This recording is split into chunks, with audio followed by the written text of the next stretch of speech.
Hello students. एक students कैसे MBBS के रास्ते को चूज करता है।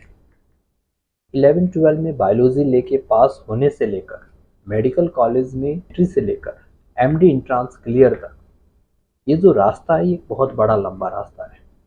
इसको चूज करने के लिए आपने 10वीं के बाद से ही 11th क्लास से ही आपने प्रिपरेशन स्टार्ट कर दी थी। इवन आजकल तो 6 क्लास से ही मेडिकल की प्रिपरेशन स्टार्ट हो चुकी होती हैं। तो क्लास 6 से लेके +2 तक का रास्ता, +2 से लेकर कोचिंग तक का रास्ता, कोचिंग से लेकर मेडिकल कॉलेज तक का रास्ता। तो इसमें बहुत सारे पड़ाव हैं और हर पड़ाव को पार करते हुए हम आज इस मुकाम पे पहुंचे हैं कि हमने नीट का एग्ज़ाम दे दिया है और अब हम अपने रैंक और अपने मार्क्स के लिए वेट कर रहे हैं। और बहुत सारे स्टूडेंट्स को ये क्लियर कट हो चुका है कि उनके कितने मार्क्स आने वाले हैं। आपको ये समझना होगा कि एक स्टूडेंट्स मेडिकल कॉलेज को दो चीज़ों से चूज कर, एक रैंक से और एक पैसों से। अगर स्टूडेंट्स का रैंक अच्छा है और उसके पास पैसे हैं तो वो इंडिया को ही चूज करें। तो हम भी स्टूडेंट्स को ये सजेशन देते हैं कि अगर आपका रैंक अच्छा है और आपके पास इनफ पेमेंट है पढ़ने के लिए, फंड्स हैं अवेलेबल, तो आप इंडिया में ही एमबीबीएस कीजिए। लेकिन आपको डॉक्टर ही बनना है और आपके पास इतने ज़्यादा फंड्स नहीं हैं, लेकिन आप इंडिया में भी अफोर्ड नहीं कर सकते क्योंकि इंडिया के किसी स्टेट्स में, कहीं ऐसे स्टेट्स हैं जहाँ पे मेडिकल कॉलेज अभी नए नए खुले हैं। तो एक आपके पास ऑप्शन ये भी होगा कि आप इंडिया के कई स्टेट्स में देखें, अगर आपको एंट्री मिलती है, एडमिशन मिलता है, तो उस ऑप्शन को भी चूज करें। और अगर इंडिया में आपको ऑप्शन नहीं मिल रहा तो उसके बाद स्टूडेंट्स फॉरेन का रास्ता चूज करते हैं। और फॉरेन बहुत सारे स्टूडेंट्स के लिए कंपल्शन है, डॉक्टर बनना है या तो ड्रॉप किया जाए या फॉरेन चूज किया जाए। अब फॉरेन के लिए भी ये इतने सारे देश हैं कि स्टूडेंट्स कंफ्यूज हो जाते हैं कि किस कंट्री को चूज किया जाए। अब ये किसके ऊपर डिपेंड करता है, आप कौन सी कंट्री चूज करते हो। ये मोस्टली डिपेंड करता है कि आप जिस एजुकेशन कंसल्टेंट के संगत में हो, या आपका कोई रिलेटिव या आपका कोई फ्रेंड जिस देश में पढ़ रहा होगा, तो आप क्या करोगे, सबसे पहले उसको कांटेक्ट करोगे। आप उसे कांटेक्ट करोगे, वो उसे आपको बताएगा, फिर आप उस चीज़ को फॉलो करोगे। तो आपको ये सब नहीं करना। आपको क्या करना है कि सबसे पहले सभी कंट्री की इंफॉर्मेशंस को अच्छे तरीके से कॉपी में लिखना है। उस लिखने के बाद फिर आपको क्या करना है, एनएमसी की गाइडलाइन अच्छी तरीके से देखनी है। अब आपको एक चीज़ ये समझनी चाहिए कि कोरोना से पहले, यानी कोरोना इसलिए बोला है क्योंकि 2021 में एनएमसी की नई गाइडलाइन आई थी। तो उस गाइडलाइन के बाद क्या हुआ कि फिलीपींस बंद हो गया, बहुत सारी कंट्री में प्रॉब्लम्स आ गई। अब ये प्रॉब्लम्स क्यों आ गई, वो गाइडलाइन आपको समझना ज़रूरी है। उस गाइडलाइंस में क्लियरली ये लिखा हुआ है कि जो कोई भी कंट्री जो इंडिया के पैटर्न को फॉलो नहीं करती है और इंडियन स्टूडेंट्स को लाइसेंस नहीं देती है, तो उस कंट्री को इंडियन मेडिकल काउंसिल नहीं मानती, उसको रिकॉग्नाइज नहीं किया जाएगा। उन उन स्टूडेंट्स को इंडिया में आकर फिर से लाइसेंस लेने के लिए परमिशन नहीं दी जाएगी। तो इस तरीके से क्या हुआ कि पहले स्टूडेंट्स इजिप्ट में पढ़ने जाते थे, लेकिन इजिप्ट में क्या है कि 7 ईयर्स की एमबीबीएस है, लेकिन वहाँ पे अभी तक ये क्लियर नहीं हो पाया है कि इंडियन स्टूडेंट्स को लाइसेंस मिलेगा या नहीं मिलेगा। फिलीपींस बंद ही हो गया है क्योंकि फिलीपींस में क्या है, अभी तक वो चीज़ फॉलो नहीं हुई है।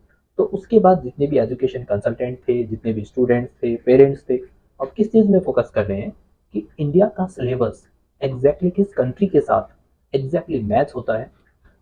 उस कंट्री के साथ अगर आप पढ़ने जाते हो तो नियर फ्यूचर में भी आपको कभी भी प्रॉब्लम्स नहीं पड़ेगी।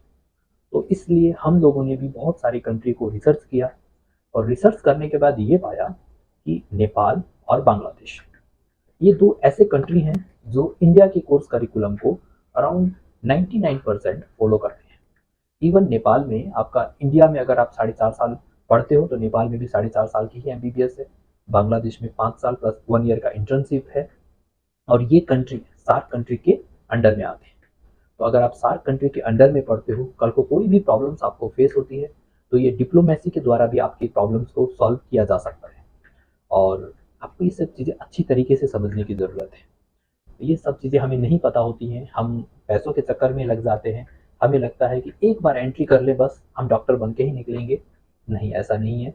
आप ये आपको ये चीज़ समझना है कि आप जो इन्वेस्टमेंट कर रहे हो ये सिर्फ पैसों का इन्वेस्टमेंट नहीं है, ये आपके कुछ टाइम का भी इन्वेस्टमेंट है।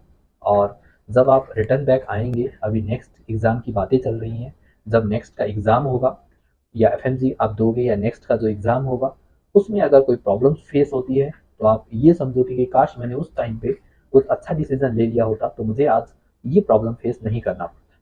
तो हमें जब कुछ चीज़ें हमारी लाइफ के ऊपर आ जाती हैं और फ्यूचर के लिए ज़रूरी हो जाती हैं तो उन चीज़ों को बहुत अच्छी तरीके से देखना ज़रूरी है। सबकी बातें सुनना ज़रूरी है, लेकिन डिसीज़न आपका होना चाहिए। आपको अच्छे से समझना चाहिए कि नेपाल का सिलेबस कैसा है, बांग्लादेश का सिलेबस कैसा है। इंटरनेट में हर चीज़ अवेलेबल रहती है, और यूट्यूब में अगर आप देखते हो तो बहुत कम है न्यूट्रल टाइप के एजुकेशन कंसल्टेंट जो आपको न्यूट्रल हर चीज़ बताएंगे। वो हर चीज़ उनकी बाइस टाइप की होती है, और बाइस्ड होने से क्या हो जाता है कि आपको आधी इन्फॉर्मेशन तो पता चलती है, लेकिन आधी इन्फॉर्मेशन आपको पता नहीं चलती। जब आपको बोथ साइड का पता नहीं चलेगा तो आपको कंप्लीट सिनेरियो पता नहीं चलेगा। तो आपको ये चीज़ देखनी है, और सब कुछ देखने के बाद तब आपको चूज करना है। साइन अप इंटरनेशनल में हम बेसिकली सबसे ज़्यादा फोकस करते हैं स्टूडेंट्स के फ्यूचर के लिए। स्टूडेंट्स का फ्यूचर देखते हैं, देन हम कंट्री सेलेक्ट करते हैं। तो अगर आप अच्छे से बिफोर लिविंग इंडिया सबसे पहले आप बांग्लादेश के बारे में, नेपाल के बारे में अच्छे से देख लें। हाँ, एक बात और है, बहुत सारे एजुकेशन कंसल्टेंट आपको ये बताएंगे कि नेपाल और बांग्लादेश कॉस्टली है, इसलिए आप वहाँ पे मत जाओ। अब आपको ये समझना है, अगर आप इंडिया में पढ़ रहे हो, 1 करोड़ इन्वेस्ट कर रहे हो, तो यहाँ पे आप पेमेंट देख रहे हो या क्वालिटी देख रहे हो? आप क्वालिटी देख रहे हो। आपको पता है कि कल रिटर्न होकर इंडिया में ही आना है, मुझे यहीं पे प्रैक्टिस करनी है, बेशक मैं कुछ पैसे ज़्यादा दे दूंगा, लेकिन मुझे डॉक्टर अच्छा बनना है। तो एक रीज़न, ऐसा ही रीज़न नहीं है, सबसे मेन इंपॉर्टेंट है क्वालिटी। हाँ, और नेपाल और बांग्लादेश में जितना बताया जाता है उतना ज़्यादा महंगा नहीं है। हाँ, नेपाल थोड़ा सा कॉस्टली है, लेकिन बांग्लादेश इतना कॉस्टली नहीं है। क्योंकि आप जब दूसरे कंट्री का कंपेयर करेंगे, उनका एयर फेयर का कंपेयर करेंगे, क्योंकि आप एयर से ट्रैवल करोगे, आप 6 से 7 साल वहाँ पे रहोगे, तो इवन 3 या 4 बार आप इंडिया से अप डाउन करोगे, वो पेमेंट और बहुत सारे हिडन चार्जेस रहते हैं, वो पेमेंट सब कैलकुलेट करोगे, और जब आपको रिजल्ट देखोगे या आपको पता चल जाएगा कि कौन सा कॉस्टली है कौन सा अनकॉस्टली है। तो उसके लिए आप क्या कीजिए, मुझे एक बार बात कीजिए, मैं अच्छे से आपको एक एक चीज़ बताऊंगा, डिटेल में बताऊंगा, माइन्यूट चीज़ें बताऊंगा, जिससे आपको कॉलेज सेलेक्शन में, कंट्री सेलेक्शन में बहुत आसानी होगी। पिछले बहुत सारे सालों से, लगभग 2012 से हम ये काम कर रहे हैं। ये एजुकेशन कंसल्टेंट बांग्लादेश से पढ़े हुए हैं, नेपाल में हमारा ऑफिस लोकेटेड है, हमारा इंडिया में दिल्ली गुड़गांव में ऑफिस लोकेटेड है। तो हमें हम एक कोर टीम बना के साइन अप इंटरनेशनल को प्रमोट करते हैं। Thank you.